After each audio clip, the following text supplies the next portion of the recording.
तो फ्रेंड्स, अगर कोई बैक्टीरिया से रिलेटेड इन्फेक्शन है तो उन इन्फेक्शन को ठीक करने के लिए जो एंटीबायोटिक यूज़ करी जाती है, उस एंटीबायोटिक में से आज देखने वाले हैं एक एंटीबायोटिक जो कि है लेवोफ्लॉक्सासिन। ठीक है, तो लेवोफ्लॉक्सासिन जो एंटीबायोटिक मेडिसिन है या फिर जो टैबलेट और इंजेक्शन फॉर्म में आता है, तो इसका यूज़ कहाँ किया जाता है, किस कंडीशन में दिया जाता है, फिर कौन कौन सी डिजीज़ में दिया जाता है, वो सारा चीज़ इस वीडियोज़ में देखने वाले हैं फ्रेंड्स। ठीक है, देखिए लेवोफ्लॉक्सासिन जैसे कि मैंने बताया कि एक एंटीबायोटिक है, और एंटीबायोटिक वो मेडिसिन होती है जो कि बैक्टीरिया के से रिलेटेड, यानी बैक्टीरिया के जरिए से अगर कोई इन्फेक्शन होता है तो उस बैक्टीरिया को किल करके उससे जो इन्फेक्शन काउज हुआ है, ठीक है, उसे ठीक करने में इस मेडिसिन का यूज़ करा जाता है। ठीक है फ्रेंड्स, तो उसी में देखने वाले हैं कि कौन कौन सी ऐसी डिजीज़ है जहाँ पे इस लेवोफ्लॉक्सासिन का यूज़ करा जाता है।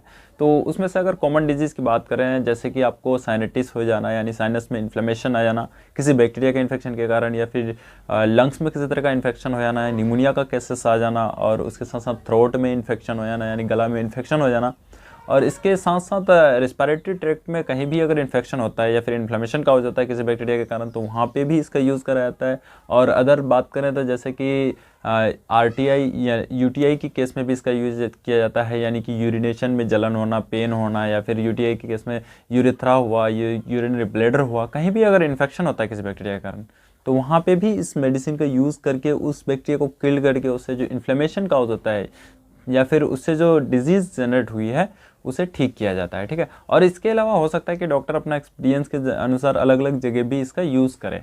ठीक है, तो ये कुछ कॉमन यूजेस थी जिसकी मैंने बात की फ्रेंड्स, की लेवोफ्लॉक्सासिन यहाँ पे यूज़ करा जाता है। अब देख लेते हैं इसका डोजेज, या फिर ये लेवोफ्लॉक्सासिन जो है आपको अलग नाम से मार्केट में अवेलेबल होती है, ब्रांड नेम। जो लेवोफ्लॉक्सासिन की अगर बात करें तो ये हमने साल्ट यानी कि मेडिसिन या फिर इंग्रेडिएंट की बात की, लेकिन ये आपको मार्केट में देखने को मिलेगा अलग अलग नाम से। ठीक है फ्रेंड्स, तो ये थी लेवोफ्लॉक्सासिन। अब इसका डोजेस की बात करें तो किस डिपेंड करता है कि पेशेंट की सीवियरिटी क्या है या फिर कौन सी डिजीज़ है, उसके अकॉर्डिंग डोज जो है डॉक्टर प्रेस्क्राइब करते हैं। लेकिन ऐसे एडल्ट डोज की अगर बात करें तो इसको 500 mg की जो टैबलेट आती है, जो जिसकी मैं बात कर रहा हूँ, तो वो आपको दिन में 2 बार दिया जा सकता है। ठीक है फ्रेंड्स, और इसके अलावा अगर बात करें बच्चों में या फिर बहुत ज़्यादा एजेड है, ओल्ड एज, तो उसमें डॉक्टर पेशेंट की कंडीशन, पेशेंट की सीवियरिटी, वीकनेस, सारा चीज़ देखने के बाद ही इस मेडिसिन का यूज़ करा जाता है या फिर डोज दिया जाता है प्रॉपर। ठीक है, तो ये थी डोजेस फ्रेंड्स। अब देख लेते हैं इसका कुछ साइड इफेक्ट। देखिए हर मेडिसिन का कुछ ना कुछ साइड इफेक्ट था, और उससे पहले देख लेते हैं हम लोग इसका प्रिकॉशन। देखिए ध्यान में रखने वाली बात है, या फिर बहुत सारे ऐसे केसेस हैं जहाँ पे इस मेडिसिन का यूज़ नहीं करना चाहिए। जैसे कि प्रेगनेंसी का केस में, अगर प्रेगनेंसी है तो उस कंडीशन में अगर देते हैं तो डॉक्टर से प्रॉपर कंसल्ट होनी चाहिए।